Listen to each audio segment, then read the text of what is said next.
Right now, you are most likely holding a smartphone in your hand.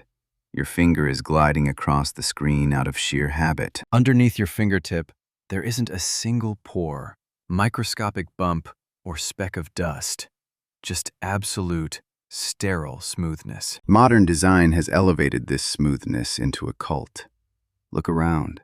Smartphones have morphed into seamless, monolithic slabs. Intricate wood carvings and textured wallpapers have vanished from our apartments, replaced by flat drywall and matte concrete. Even in our cars, mechanical toggle switches are being swapped for touchscreens. There's literally nothing left for fingers to grip. Evolutionarily, humans have always fled from roughness. In the wild, uneven organic textures often spelled mortal danger. A rough tree branch meant a splinter, which could easily turn fatal. Rough soil meant dirt and grueling physical labor. For centuries, smoothness remained the ultimate privilege of royalty. Polished palace marble, fine silk, and lacquered wood. Smooth meant safe, clean, and expensive.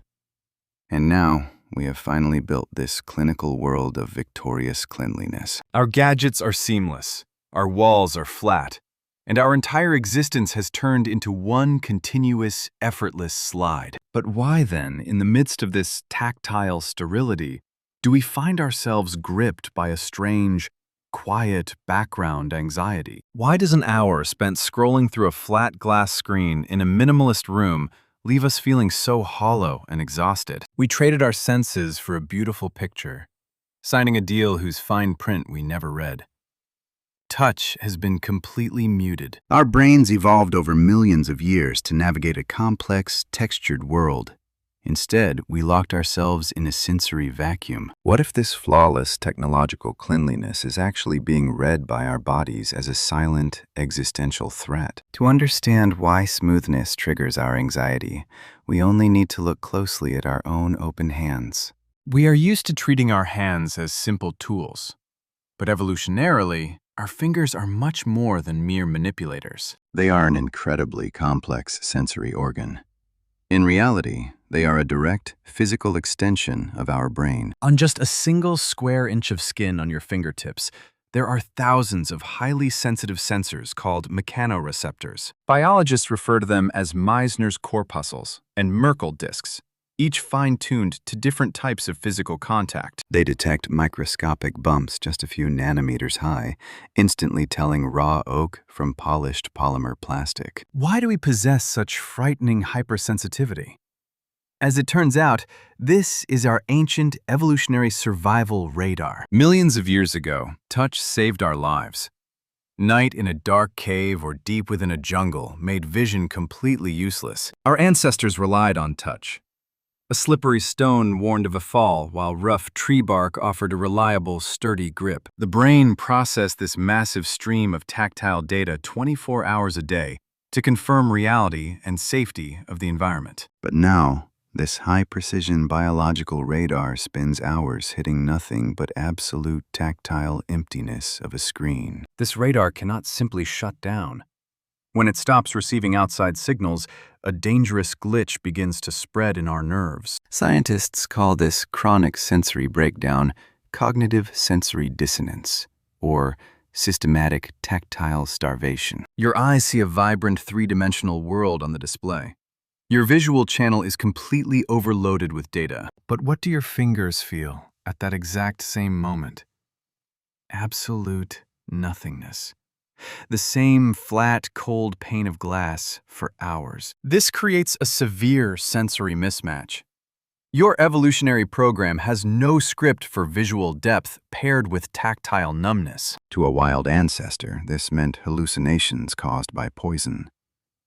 The body begins to quietly panic, pumping out cortisol. By starving ourselves of textures, we are actively shutting down our body's built-in natural tranquilizing system. Inside our skin, there is a specialized class of neural pathways known as C-tactile afferents, responsible for relaxation. They only respond to slow, gentle touches on textured, warm surfaces, like animal fur, coarse linen, or rough wood. Stimulating these fibers directly triggers oxytocin release, immediately dampening activity in the brain's fear center. A smartphone screen never activates them.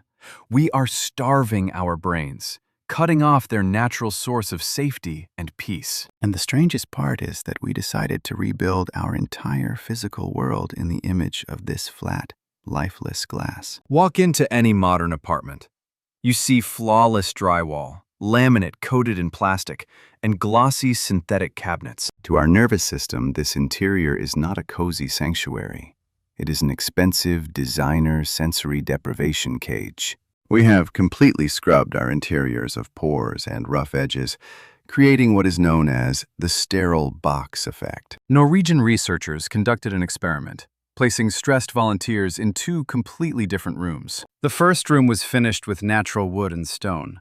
The second was ultra-modern, sterile white plastic and drywall. In the wooden room, the subject's heart rates and blood pressure returned to normal almost immediately after stress. However, for those surrounded by white plastic, stress indicators remained spiked and elevated for a very long time. Biologist Edward Wilson explained this through biophilia, our innate genetic need to connect with nature via touch. Touching wood or stone registers safety and home to the brain. Touching plastic signals a dead, suspicious vacuum. We drove ourselves into a biological dead end. But creators of premium things noticed this tactile crisis first. The counter-revolution began exactly where smoothness won a total victory. Premium car brands are bringing back buttons. Tapping a flat glass screen while driving is frustrating and exhausting. Physical dials with tactile clicks are returning. Instead of glossy, piano black plastic, interiors are once again featuring matte, open-pore wood that begs to be touched. The same shift is happening with gadgets. Phone backs are made of textured vegan leather or premium matte ceramic. In architecture, high-tech is replaced by wabi-sabi, the art of appreciating imperfection, clay walls, and coarse linen. We are quite literally buying roughness for top dollar to save our starving minds from tactile deprivation. Absolute, sterile smoothness is the texture of the non-living. It is the hallmark of an artificial, plastic world. But life is never smooth. Life is coarse dog fur, rough oak bark, gentle wrinkles of loved ones, and raw granite. We can easily deceive our eyes with stunning pixels on a screen. But we can never fool our own hands. Next time you feel that vague digital fatigue, put down your flawless phone.